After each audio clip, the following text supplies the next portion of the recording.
Raymond Burr was born on May 21, 1917, in New Westminster, British Columbia, and grew up in a world shaped by early responsibility. After his parents separated, he moved with his mother to California, where life required resilience from a young age. He took on small jobs to help support the household, learning discipline and independence long before fame entered the picture. These early experiences quietly shaped the man audiences would later see on screen, composed, steady, and deeply grounded. Before acting became his path, Burr explored different lines of work, including time in the U.S. Navy during World War II. Though details of that period remain debated, what stands clear is his enduring interest in performance. His journey into acting wasn't immediate success, but rather a steady climb fueled by persistence and belief in his craft.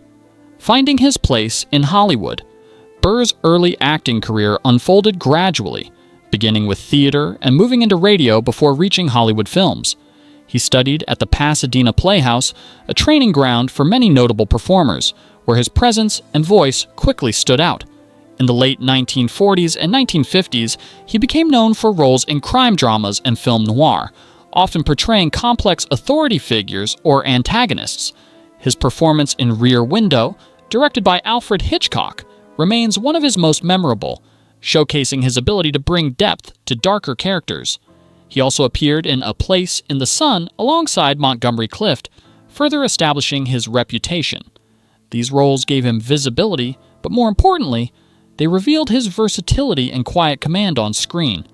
Becoming Perry Mason in 1957, Burr stepped into the role that would define his legacy, Perry Mason.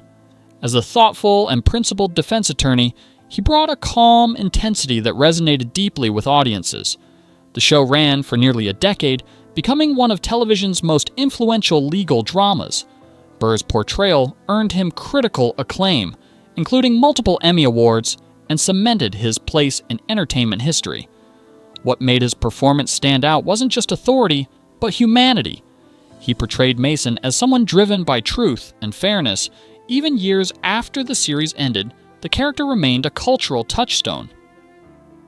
Burr later returned to the role in television films, reconnecting with longtime fans and introducing the character to new generations, proving the timeless appeal of his work. Expanding his television legacy.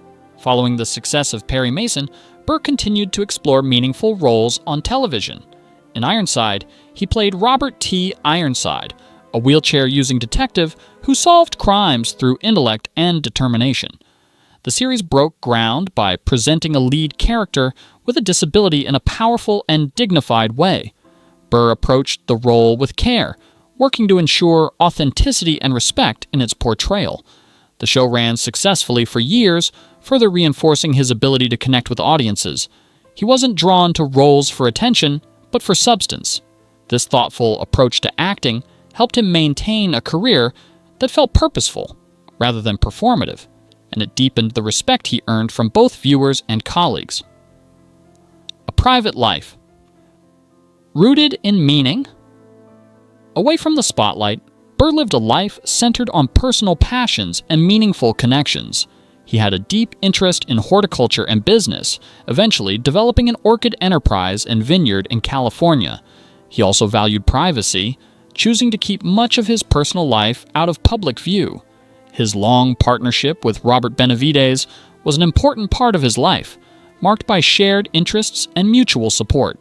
Together, they built a life that balanced creativity, nature, and philanthropy. Burr was also known for his generosity, supporting causes related to education, children's welfare, and conservation. His off-screen life reflected the same steadiness seen in his performances, quiet, intentional, and deeply rooted in values rather than visibility, early relationships, and personal growth. Before finding lasting companionship, Burr experienced a brief marriage to Isabella Ward in the late 1940s. Their relationship began during their time at the Pasadena Playhouse and developed quickly into marriage. However, the pressures of early careers and unconventional living arrangements created challenges. The marriage was short-lived, though it remained a meaningful chapter in his early adulthood. Like many personal experiences, it contributed to his growth and understanding of relationships. Burr did not rush into another marriage afterward, instead focusing on his career and personal development. This period of his life reflects a broader theme. He approached both work and relationships thoughtfully, learning from experience rather than being defined by it. A lasting partnership with Robert Benavides. Burr's relationship with Robert Benavides became one of the most significant aspects of his life. They met in the early 1960s and quickly formed a strong bond that would last decades.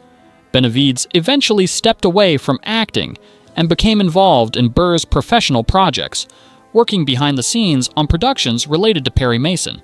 Together, they also pursued shared interests in agriculture, building a vineyard in California's Dry Creek Valley.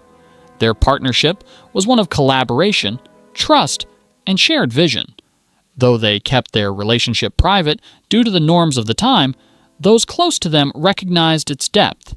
It was a life built not on public acknowledgement, but on everyday commitment and companionship. Navigating a demanding industry. Hollywood during Burr's era could be demanding and, at times, challenging to navigate. He was known as a disciplined professional who valued respect and focus on set. Like many in the industry, he encountered differences in working styles and personalities, but he maintained a reputation for courtesy and dedication. His approach was shaped by his early life. He valued hard work and consistency over ego or spectacle. While not every professional relationship was effortless, Burr remained committed to his craft and to maintaining a respectful environment. This steady professionalism contributed to his long career and the trust others placed in him. It also reflected his broader philosophy: focus on the work, stay grounded, and let the results speak for themselves. Facing life's final chapter with grace. In 1993, Burr faced serious health challenges while continuing to work on Perry Mason television films.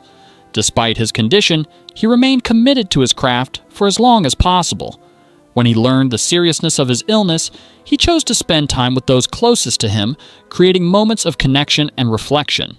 Friends and colleagues remember his courage and calm during this period. He approached his final months with the same dignity that defined his life and career.